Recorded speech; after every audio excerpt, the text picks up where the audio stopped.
ఎమ్మెల్యేలు మంత్రులు అభివృద్ధి కార్యక్రమాలు చాలు చేయడానికి ఊళ్ళలోకి వచ్చినా లేకుంటే ఏదైనా పండగలో పబ్బాలు అయినప్పుడు శుభాకాంక్షలు చెప్పుకుంటా కార్యకర్తలు ఫ్లెక్సీలు పెడుతుంటారు. అన్ని పార్టీలలో ఇట్లా ఫ్లెక్సీలు పెట్టుకున్నాడు ఇప్పుడు చాలా కామను. కానీ ఈ ఎమ్మెల్యే సారు ప్రమాణ స్వీకార కార్యక్రమానికి వస్తున్నాడని అక్కడి కార్యకర్తలు ఫ్లెక్సీలు పెడితే పెద్ద రచన అయ్యింది. అగో సొంత పార్టీ కార్యకర్తలే ఫ్లెక్సీ పెడితే ఎందుకు పంచాయతీ అంటారా? ఎందుకో ఈ వార్త చూస్తే మీకే తెలుస్తుంది. చాలా చూడుండ్రిగా. ఓ దిక్కు స్టేషన్ గన్పూర్ ఎమ్మెల్యే కడియం శ్రీహరి, ఇంకో దిక్కు మాజీ ఎమ్మెల్యే తాటికొండ రాజయ్య పోటువలు పెద్దగా పెట్టిండ్రు. మీదనేమో కేసీఆర్, కేటీఆర్, హరీష్ రావు, ఎర్రబెల్లి దయాకర్ రావు పోటువలు పెట్టి ఏర్పాటు చేసిన ఈ ఫ్లెక్సీ చేయంగానే ఇప్పుడు పెద్ద రచ్చే షాలైంది. జనగామ జిల్లా స్టేషన్ గన్పూర్లోనే కాదు, తెలంగాణలో ఈ ఫ్లెక్సీల రాజకీయం మస్తు హాట్ టాపిక్ అయ్యింది. తిరుమల దేవస్థానం నూతన కమిటీ ప్రమాణ స్వీకారోత్సవానికి వస్తున్న బీఆర్ఎస్ ఎమ్మెల్యే కడియం శ్రీహరికి స్వాగతం అనుకుంటా ఏర్పాటు చేసిన ఫ్లెక్సీ దగ్గరికి కారు పార్టీలొచ్చి నినాదాలు చేసిండ్రు. ఇక దాన్ని తీసేయనికి మున్సిపాలిటీ సిబ్బంది పోలీసులు వచ్చేటాళ్లకు లొల్లి ముదిరింది. లోక్సభ ఎన్నికలకు ముందుగాల నేను కాంగ్రెస్ పార్టీలో ఏరుతున్నానని స్వయంగా చెప్పిన కడియం శ్రీహరి సారు నిన్న స్పీకర్ గడ్డం ప్రసాద్ కుమార్ సారుకు నేను కారు పార్టీ సభ్యత్వం రద్దు చేసుకోలేదు, కాంగ్రెస్ పార్టీ సభ్యత్వం తీసుకోలేదని కాగితం రాసి పంపించటాలకు మా BRS party MLA Kadiyam Srihari అని కారు పార్టీ నాయకులు ఫ్లెక్సీలు ఏర్పాటు చేసి ఇట్లా ర్యాగింగ్ చేస్తున్నారు. మా కార్యకర్తల కష్టంతో గెలిచి ఇప్పుడు గిసొంటి మాటలు మాట్లాడుడేందని కోపానికి వస్తున్నారు కారు పార్టీ కార్యకర్తలు. బీఆర్ఎస్ పార్టీలో ఉన్నా అంటే బీఆర్ఎస్ పార్టీ కండ కప్పుకొని ఈరోజు గణపతి తిరుగు మళ్ళీ మొన్ననేమో స్పీకర్ గారికి నేను బీఆర్ఎస్ పార్టీలోనే ఉన్నా అని చెప్పేసి నిస్సిగ్గుగా చెప్పుకుంటాను. నీ సిగ్గుచాటు, నీ ఏజ్కి, నీ రాజకీయ అనుభవానికి, నీ రాజకీయ లబ్ధి కోసం, నీ బిడ్డ భవిష్యత్తు కోసం ఈరోజు నువ్వు ప్రజలలో ఎంత నీచానికి దిగజారుతున్నావు అని చెప్పేసి నువ్వు ఆలోచన చేసుకో అని చెప్పేసి చెప్తా ఉన్నావు. ఇద్దరు కదా, అది పరిస్థితి. కారు పార్టీలోనే ఉంటే స్టేషన్ గన్పూర్లా గులాబీ కండు వేసుకొని తిరగాలి, లేకుంటే నేను పార్టీలో లేనని గెలిపించిన ప్రజలకు చెప్పాలి. అంతేగాని దొంగసాటున ఏదో కాగితాలు రాసిస్తే కాదని గట్టిగానే గరానికి రావట్టిండ్రు అక్కడి కారు పార్టీ కార్యకర్తలు. స్టేషన్ గన్పూర్లో మొదలైన ఈ ఫ్లెక్సీల పంచాది రేపట్ల కడమ 9 నియోజకవర్గాలకు సుతం పాగుతుందో లేకుంటే ఆడ ఇంకా వేరే తీరుగా గిట్ల నిరసనలు ఎత్తారో చూడాలే మరి. ఆటల పోటీలు ఓపెనింగ్లకు పోయిన కాడ లీడర్లు లోపటున్న టాలెంట్ అంతా బయట పెడుతుంటారు. ఇక దాంట్లో క్రికెట్ అయితే అల్కగుంటదని బ్యాటింగ్ కి దిగుతారు లీడర్లు. 2-3 బాల్ ఆడి మాస్టర్ బ్లాస్టర్ సచిన్ తెండూల్కర్ లెక్క పోజులు పెడుతుంటారు. రిబ్బన్ గుంజి 2 ముచ్చట్లు చెప్పి వచ్చిన తొవ్వల ఇంటికి పోతుంటారు. మరిగా ఆటల పోటీలకు మాజీ మంత్రి మేడ్చల్ ఎమ్మెల్యే చామకూర మల్లారెడ్డి సార్ వస్తే మామూలుగా ఉంటుందా చెప్పుండ్రి. సారు ఆడ ఏమేం మాట్లాడిండు, ఏమేం చేసిండో పురాగా చూసేండ్రిగా. పరిశాన సల్లగుండా సారు పిల్లగాండ్లల్లా కలిసిపోయిండు కదా. నిమ్మలం సారు పైలం కావాలి. ఆయన తటే పడ్డవంటే పెద్ద పరిశాన అవుతుంది. మరి ఆట పోటీలకొచ్చి ఆడకుంటే ఎట్లా సారు? లేవుండ్రి.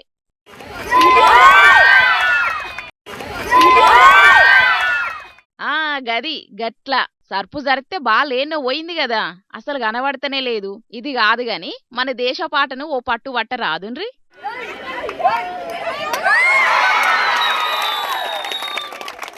వారెవ్వా ఉడుంపట్టు పట్టిండు సారు. కూతకచ్చిన బుజ్జిని గడ్డి పరకని తీసినంత అలకగా ఇగ్గి పారేసిండు. ప్రత్యర్థి జట్టుకు పాయింట్లు రాకుంటే చేసిండు. మరి ఇంత రిస్కు తీసుకొనొచ్చి కూతకు పోకుంటే ఎట్లా?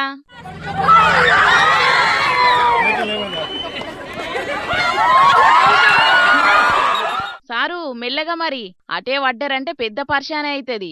ఆ నడుమ గిట్లనే ఆటలాడి దెబ్బలు దాకించుకున్నాడు సారు. ఏ మాట కామాటనే గాని సారు ఫిట్నెస్ జోరున్నదుల్లా. 7-10 వయసు దాటినా ఈ మూలకేంచి ఆ మూలకు రయ్య యూత్ పిల్లగాని లెక్కనే ఉరుకుతున్నాడు. కూత కూడా ఏం దప్పుతలేడు. ముట్టించుకొని అవతలకు ముచ్చెమటలు పట్టిద్దామనుకున్నాడు గాని గీ సారవలో రయ్యి నురుకొచ్చి లోపటికి ఇగ్గిండు. పూలమ్మినా, పాలమ్మినా, కాలేజీలు పెట్టినా, చదివిస్తున్నా అని ట్రెండింగ్ డైలాగులతోని వైరల్ అవ్వుడే కాదుల్లా, ఆటలల్ల జోష్ చూపెట్టుట్లో కూడా ట్రెండింగ్లు ఉంటానని చూపెడుతున్నాడు మల్లారెడ్డి సారు. మేడ్చల్ జిల్లా 3 చింతలపల్లి మండలం జగన్గూడ కాడ మైనారిటీ గురుకులంలో జిల్లా స్థాయి ఆటల పోటీలైతే సారు ఈ తీర్ల టాలెంట్ చూపెట్టిండు. ఆట పోటీలు షాల్ చేసి పిల్లగాండ్లతోని కూసోని సెల్ఫీలు దిగిండు. కొసేపు ఆటలాడి పిల్లగాండ్లకు హుషారు పెంచిండు. పొజిషన్ అయినా అపోజిషన్ అయినా ట్రెండింగ్ లో ఉండుట్లా మల్లన్న సారుకు సాటి లేరు ఎవ్వలని మల్లోపారి నిరూపించిండు. పబ్లిక్ ఇప్పుడు మా రాముల తాతను పిలిచేయాలి కాబట్టి పెద్ద మనిషి ఏడ ముచ్చట్లకి మూతులు చాపి కూర్చున్నాడు. అడుచుకుందాం పాండ్రి. ఓ తాత ఏం చేస్తున్నావే? అరే శంకరి, అరే గిడ కూర్చున్నావా నువ్వు? నీ కోసం నేను ఊరు వాడ తిరుగుతానా కాదా? నా కోసం ఏం తిరుగుతాను? ఏం పని చెప్పరాదు. అగా నీతో ఒక చిన్న పని ఉన్నది ఈ మా పార్టీ ఆఫీస్ దాకారా నీతో ఒక మంచి పని ఉన్నది ఆ పని ఏదో చేసి మళ్ళీ అదుద్దా. ఆగో మీ పార్టీ ఆఫీస్ కాడ గన్నకి ఏం పని ఉంటది ముసలోడా? ఎప్పుడు చూడు మందితోని ఈ వచ్చి రాని పంచాయతీలు కొలుసుకున్నాడేనా నీ పని? శంకరి నీకు ఏం పనులు కావాలన్నా కూడా మన ఎమ్మెల్యే సార్ తోటి మాట్లాడి నీకు పనులన్నీ చేపిస్తా. నువ్వు మా పార్టీలకు రా. అవసరమైతే మన ఊళ్ళో ఉన్న మా పార్టీ పెత్తనాలన్నీ నీ చేతుల్లోనే పెడతా. నీకు ఇంకా ఏం పనులు కావాలన్నా కూడా ఎమ్మెల్యే సార్ తోటి మాట్లాడిపించి నీకు ఏ పనులు కావాలన్నా చేపిస్తా నేను. నువ్వు మా పార్టీలకు రా. మా పార్టీ ఆఫీస్ కాడ దాకా పోయి మా పార్టీలో షరీక్ అయిదుపా. అరే నీకు తలకాయ తిక్క గిట్లనా ముసలోడా? గా పార్టీ పంచకారికి పోయి నువ్వు మా పార్టీలకు రా అని ఎందుకు పిలుతున్నావు చెప్పు? అయినా మీ పార్టీ అధికారంలోనే ఉండే, ఇప్పుడు ఆ అన్న మీ పార్టీలకు వచ్చి చేసేది ఏమున్నదే? అరే నీతోటి ఓ పంచాదేమే నాకు వీడు అరే నిన్ను వీడువాడు అన్నది కదా. ఇప్పుడు నువ్వు సర్పంచ్ సాబు అయినావు కదా. ఇప్పుడు ఈ శంకరి మన ఊరి సర్పంచ్ సాబు అయింది కదా, మొన్న ఎలక్షన్లలో సర్పంచ్గా గెలిచిండు కదా. అయితే నువ్వు మా పార్టీలకు రావా, మన ఎమ్మెల్యే సారు నీకు ఎట్లా సహకారం కావాలన్నా కూడా అట్లా సహకారం చేస్తాడు, నీకు మంచిగా సహకరిస్తాడు. నేను అవసరమైతే మన ఎమ్మెల్యే సార్తో చెప్పి నీకు ఏ పనులు కావాలన్నా కూడా ఆ పనులు చేపిస్తా అని చెప్తానా. అయినా అన్నేమన్నా ఆ పార్టీ ఎమ్మెల్యేనా? ఒక ఊరు సర్పంచి ఆ అన్నను గంటగానం బతిమలాడాల్సిన అవసరం ఏమున్నది చెప్పు? ఏమున్నదని అంటే ఏంది అది తల్లి, మా చేయి పార్టీ సర్కారు అధికారంలో ఉన్న మన తెలంగాణలో ఎట్లా కాదన్నా సర్పంచులు 75% గెలుతారు కావచ్చు అనుకొని ఓ సంకలాన్ని గుద్దుకున్నావా. అట్టనో ఇట్లనో తినకంగా 52% సర్పంచులే గెలిచింది. అసలు బతికే ఉన్నదా పార్టీ అనుకున్న కారు పార్టీ ఏమో 32% మంది సర్పంచులను గెలుచుకున్నది. అందుకే అధికార పార్టీ అయినా మా చేయి పార్టీకి రారా, మా తువ్వాల కప్పుకో, నీకు ఏ పనులు కావాలంటే ఆ పనులు చేపిస్తా మన ఎమ్మెల్యే సార్ తోటి మాట్లాడి అని నేను బతిలాడతానా. అంటే మీ పార్టీలకు రాకుంటే ఊరికి రావాల్సిన నిధులను రానియకుండా చేస్తావు అంతేనా? ఎలక్షన్లకు ముంగట ఆయన ఎవరో మాట్లాడినట్టే మాట్లాడుతున్నావేందే? ఇది పద్ధతి కాదు ముసలోడా, యాది పెట్టుకో. నువ్వు దయ్యం మొకందానా. శంకరి సర్పంచ్ సాబ్, నువ్వు ఈ నెల 22వ తారీఖు లోపల మా పార్టీలో షరీకై మా తువ్వాల కప్పుకున్నావు అనుకో, మన ఎమ్మెల్యే సారు నీకు ఏ పనులు కావాలన్నా కూడా అవి చేపిస్తాడు. ఇక 22వ తారీఖు దాటినాక మా పార్టీల కత్త మీతోటే సూపది కూడతానంటే అప్పటికి మేము అసలుకే రానియం. మరి ఇది యాది పెట్టుకో. నేను మర్యాద ఎంబడి నీకు ఎందుకు చెప్తాననేది నువ్వు మనసులో పెట్టుకొని నువ్వు ఆలోచించుకో. అగ్గో 22వ తారీఖు లోపలనే మీ పార్టీలకు వస్తే ఎందుకు మేలు చేస్తారు? ఆ టెంక వస్తానంటే ఎందుకు మీ పార్టీలకు రానియరు అది చెప్పు ముందుగాల. ఇప్పటికే ఎవరెవల నియోజకవర్గాలలో సర్పంచులు తక్కువ గెలిచిల్లో ఆ ఎమ్మెల్యేలను పిలుచుకొని మస్తు కిలాసు బీక్తాండట మన ముఖ్యమంత్రి రేవంత్ సారు. అందుకే ఇక నా వంతుకు మన చుట్టుముట్టున్న 4 ఊళ్ళల్లో సర్పంచులను మా పార్టీలో కల్పించుకునే బాధ్యత నాకు అప్పచెప్పిండు మన ఎమ్మెల్యే సారు. అదే వాళ్ళని పిలిపించుకోవా, మాట్లాడు, వాళ్ళు మన పార్టీలోకి వచ్చేది ఉంటే వాళ్ళకి ఏది కావాలన్నా అది చేసి పెడదాం. అది 22వ తారీఖు లోపలనే పని అయిపోవాలి అది అని చెప్పేసి అని నాకు టార్గెట్ పెట్టింది. అందుకే రావా శంకర్ సర్పంచ్ సభ అంటే ఈయన బాగా నెక్కుతాడు. నోరు మంచిదైతే ఊరు మంచిదైతుంది అన్నట్టు మీ పాటే సకదనంగా ఉంటే అవతల పాటలను ఎందుకు గెలిపిస్తారే ఊరి జనాలు? అధికారంలో ఉన్న మీ పార్టీ మనిషినే సర్పంచ్గా గెలిపించకపోదురా? ముందుగా గది ఆలోచన చేసుకోండి. ఇక మరి మా పార్టీ అంటే అదో పెద్ద మహా సముద్రం. ఆ సముద్రంలో అప్పుడో ఇప్పుడో ఎప్పుడో ఒకప్పుడు ఆటుపోట్లు అత్తనే ఉంటాయి, అవి సర్వసాధారణం. వాటి గురించి మేము పెద్దగా ఆలోచించుకోము. అందుకే ఈయన కూడా మా సముద్రంలో వచ్చి కలవరా అని అంటే ఈయన ఏందో అంత ఆలోచిస్తాడు. శంకర్ సర్పంచ్ దా మా పార్టీలకు రావే. మీ పార్టీలనే కోమటిరెడ్డి ఎంకన్నది ఓ బ్యాచ్, రాజగోపాల్ రెడ్డిది ఓ బ్యాచ్, కొండక్కది ఓ బ్యాచ్, సీతక్కది ఇంకో బ్యాచ్. ఇట్లా చెప్పుకుంటూ పోతే ఎవరి కుంపటి వాళ్ళదేనాయే. ఇప్పుడు అన్నను మీ పార్టీలో చేరి ఎవరి కుప్పతోటి కలిసి తిరగమంటున్నావు అది చెప్పు? అగో ఎవరితోనే ఎందుకు, మా ఎమ్మెల్యే సార్ కుప్పతోటే తిరుగుమని అంటాను. శంకర్ సర్పంచ్ నువ్వు మా పార్టీలోకి వచ్చేది ఉంటే మన ఊళ్ళకు ఇంద్రమిన్లు, సైడ్ కాలువలు, సీసీ రోడ్లు ఇట్లా నీకు ఎవి కావాలంటే అన్ని పనులు నీకు రాపిచ్చిప్పించే బాధ్యత నాది. మన ఎమ్మెల్యే సార్ నీకు హామీ ఇస్తాడా? నువ్వురా మా పార్టీలకు, నువ్వురా. ఆలోచిస్తావా?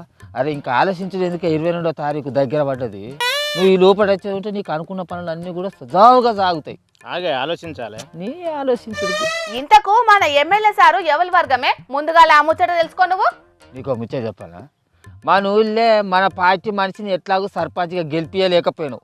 కనీసం ఏరే పార్టీలో గెలిచిన సర్పంచ్నైనా మన పార్టీలకు గుంజుక రావా రాములు అని నేను ఎమ్మెల్యే సార్ దగ్గరికి పోయినప్పుడు వాళ్ళ నన్ను ముఖం పట్టుకొని తిడతారా నాయన.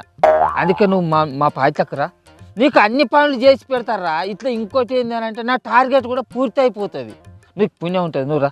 ఆగే ఆలోచించాలి కొద్దిగా. నీ ఆలోచించుడు ఏడాది పొడుగుతూ ఆలోచిస్తావు. నువ్వు అనగానే రమ్మంటే ఎట్లనే కొద్దిగా ఆలోచించాలి కదా. అరే నువ్వు మా పార్టీ కడువ కప్పుకొని శంకర్ అనే నేను సర్పంచ్గా అని పరమాణ స్వీకారం చేస్తే ఎంత మస్తు ఉంటుంది.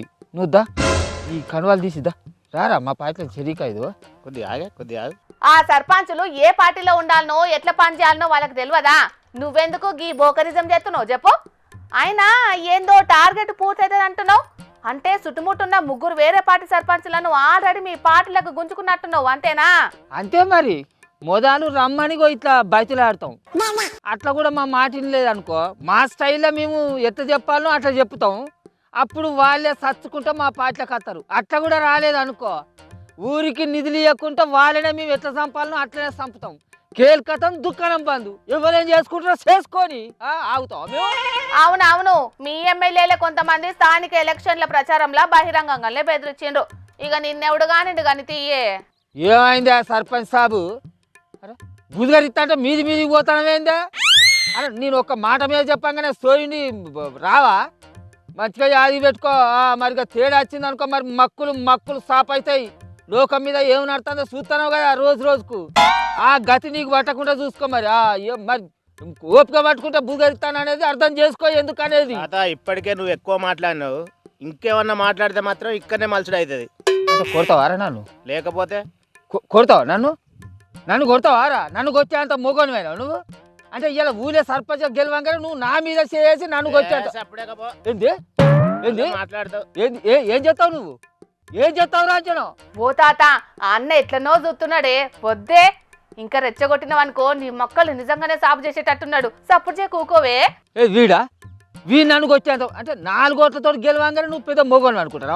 4 ఓట్లు అయితే 3 ఓట్లు అయితే ఒక్కోటితో గెలిచినా గెలిపే అంటే నువ్వు గెలిచి మొత్తం పెద్ద మొగను అనుకుంటావు. ఏం చేస్తావురా నువ్వు?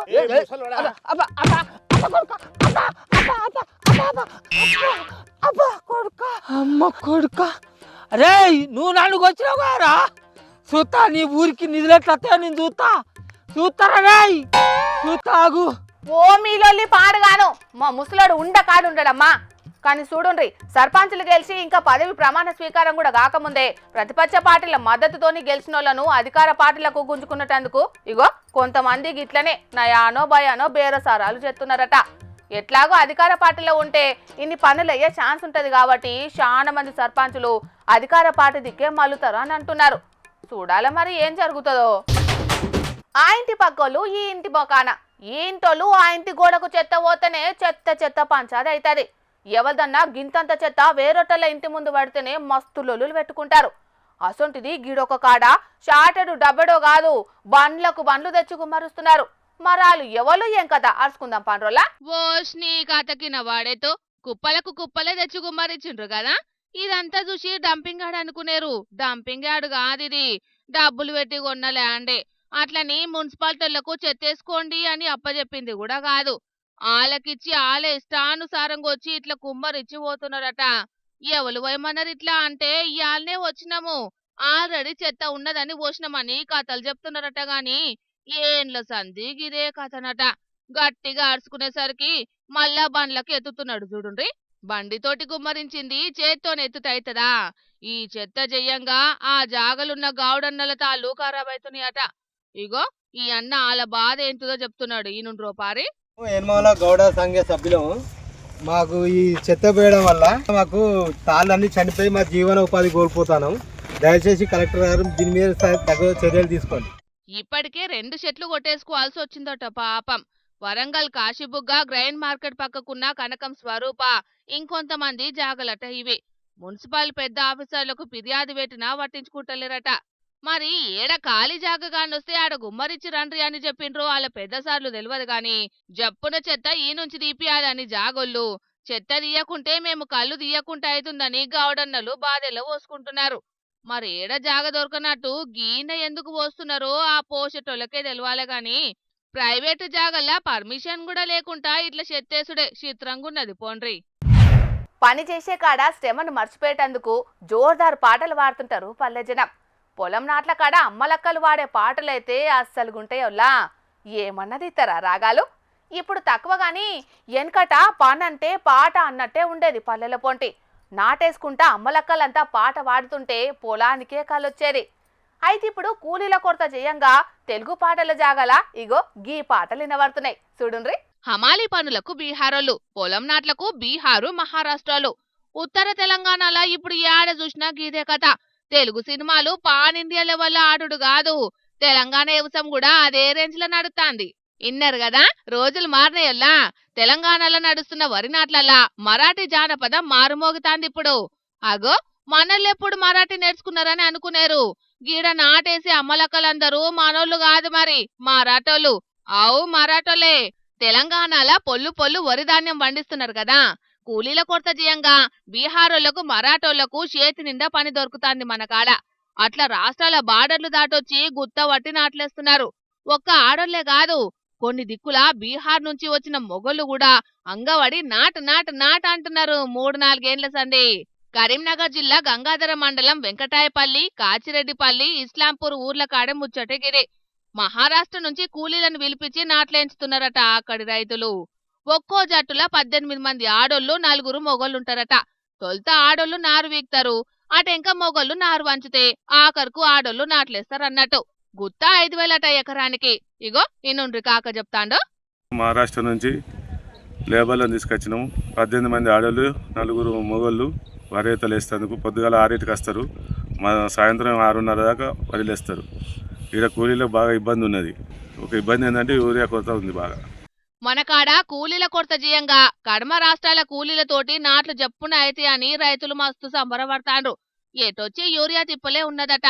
మరి పోయిన పసలు కతే అయితదో ఈ పసలు కూడా, లేకుంటే సర్కారులేమన్నా యూరియా కష్టాలు లేకుండా చేస్తారో చూడాలిగా. ఒక సినిమాలా హీరోయిన్ హీరో దక్కలేదని చీకటి ఇంట్లకు పోతది, అండ్లనే ఉంటది, అసలుకే బయటికి రాదు. వెళ్తురు చూడదు, ఎవరితోటి మాట్లాడదు, ఏండ్లకేండ్లు అండ్లనే ఉంటది. ఇంకో సినిమాలా విలన్ హీరో కొడితే బురదల పడతాడు. కొట్టింది ఎవలో తెలుసుకునేదాకా ఆ బురద కడుక్కోకుండా అట్లనే ఉంటాడు. కంపు కొడతాంటే కోపంగా హీరో కోసం దోలాడతాడు. ఇగో గీ సినిమా ముచ్చట్లు మాకెందుకని అంటారా? గీ ముచ్చట చూస్తే యాదికొచ్చింది, ఆశం చేయకుండా అదేందో చూసేంట్రిగా. వారేవా సీను మామూలుగా లేదు కదా. ఒక సినిమాలో పవన్ కళ్యాణ్ సారు చెప్పులేసుకున్నట్టే వేసుకుంటున్నాడు కదా కాక. టాలీవుడ్ ఎలివేషన్ కు ఏం తక్కువ లేదు పోండ్రి గీ కాక సీను. బ్యాక్గ్రౌండ్ మ్యూజిక్ ఒక్కటే తక్కువైంది గాని మిగిలిందంతా సేమ్ టు సేమ్. ఈ కాక చెప్పులు దొడుక్కునుడు వెనుక అసలు మతలబేందంటే గీ కాక పేరు గజ్జి Lingaiah.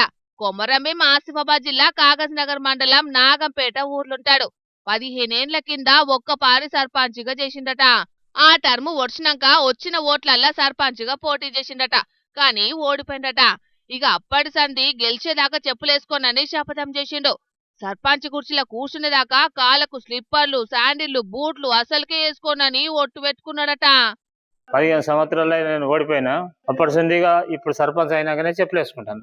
First sarpanch, first ward number, మర్ర సర్పంచ్, సర్పంచ్ అయినాక మర్ర ఎంపీటీసీ, ఇప్పుడు సర్పంచ్. 15 సంవత్సరాల నుంచి చెప్పులేసుకోలేదు, గెలిచిన కాబట్టి ఇప్పుడే చెప్పులేసుకున్నా. ఇక మొన్ననే ఓట్లలో భారీ మెజారిటీ తోటి గెలిచిండట. ఇక 15 ఏండ్ల తర్వాత చెప్పులు దొడుకుంటున్నాడని ఇంటోళ్ళు కొత్త చెప్పులు తెచ్చి దొడిగిపించిండ్రు. ఊరోళ్ళకే కాదు దునియా అందరికి తెలిసేటట్టు చెప్పులు దొడుక్కుంటా వీడియో తీసి మరీ జూలీస్ తీపిచ్చిండ్రు. ఇప్పుడు నీళ్ల శాఖ మంత్రిగా పనిచేస్తున్న ఉత్తమ్ కుమార్ రెడ్డి సారు కూడా గట్లనే. ఆ నడుమ గెలిచేదాకా గడ్డం తీయనని అన్నాడు. గట్లుంటే నువ్వే గుడ్డేలుగు లెక్క అయితావని ఆ నడుమ కేసీఆర్ సార్ కూడా విమర్శించిండు. ఇక జీహెచ్ఎంసీ ఎన్నికల్లా కారు పార్టీ గెలిస్తే నా చెవ్వు కోసుకుంటానని సిపిఐ నారాయణ కూడా సవాల్ చేసిండు.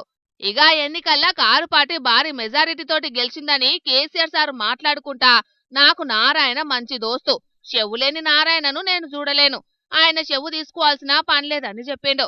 ఇక అట్లనే మాజీ మంత్రి సత్యవతి రాథోడ్ మేడం కూడా కేసీఆర్ సారు మళ్ళా ఏలువాడిలకు వచ్చేదాకా చెప్పులేసుకోనని శపథం చేసింది. మరి అక్క కోరిక ఎన్నడు నెరవేరుతుందో, ఎన్నడు చెప్పులేసుకుంటుందో చూడాలే మరి. నిన్న ఇచ్చిన మాటనే ఇయ్యాల మర్చిపోతుంటారు. అసొంటిది కాక గిన్నేండ్ల మాట మీద కట్టుబడి ఉన్నాడంటే గ్రేటే కదా. గజ్జి లింగయ్య కాక చేసిన శపథం మీద నిలబడి ఇంటి పేరు నిలబెట్టిందని తారీఫ్ చేయబట్టిండ్రు ముచ్చటేరుకైన జనాలు. ఇక తెచ్చిన వార్తలన్నీ అయిపోయినాయి. ఇవుల్లా ఇయాల్టి జోర్దార్ వార్తలు. మళ్ళొచ్చే జోర్దార్లా మళ్ళా కలుద్దాం. అప్పటిదాకా చూస్తూనే ఉండుండ్రి హెచ్ఎం టీవీ. అట్లనే ఇంకిన్ని మంచి మంచి వార్తల కోసం హెచ్ఎం టీవీ యూట్యూబ్ ఛానల్ని సబ్స్క్రైబ్ చేసుకోండి. ఇసొంటి ముచ్చట్లు ఆడ మస్తుగుంటాయి. అన్ని ముచ్చట్లు మీ దాకా చేరాలంటే తప్పకుండా గంట కొట్టుండ్రి, లైక్ చేయండి, ఈ ముచ్చటను మీ దోస్తులకి షేర్ చేయండి. ఏమంటున్నాం? సరే మరి, టాటా.